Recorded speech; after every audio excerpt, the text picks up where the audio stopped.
Comment un journaliste peut-il réussir à écrire un livre sur le milieu carcéral en dépassant la censure de l'administration pénitentiaire? S'il se contente de déposer une demande officielle pour y entrer, son ambition risque d'être refroidie. Par contre, s'il s'inscrit au concours de surveillant, s'il suit la formation à sa nouvelle fonction, et s'il entre en détention sous l'uniforme, ce sera bien plus aisé. C'est cette folle immersion que nous propose Arthur Freyer dans son livre intitulé Dans la peau d'un maton, qui nous entraîne derrière les hauts murs et les barreaux de ces prisons dont on dit tout et n'importe quoi. Quelle serait 3 étoiles? Quelle serait l'école du crime? Quelle serait tenue par des mafias? Loin des idées reçues et des fantasmes, voilà un témoignage qu'il faut avoir lu.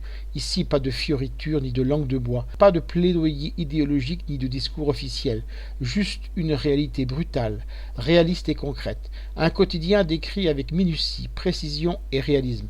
Ce voyage à l'intérieur des prisons ne nous épargne rien.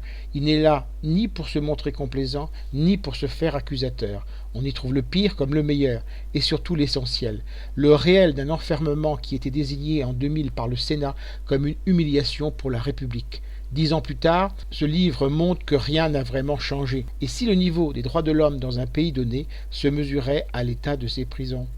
Je rappelle le titre de l'ouvrage, Dans la peau d'un maton. L'auteur en est Arthur Freyer. Il a été publié aux éditions J'ai lu en 2012 et son livre est vendu au prix de 7,60 €. Vous pouvez retrouver le texte de cette critique dans le numéro 1215 de Lien Social. Il est consultable sur le site du journal www.lien-social.com.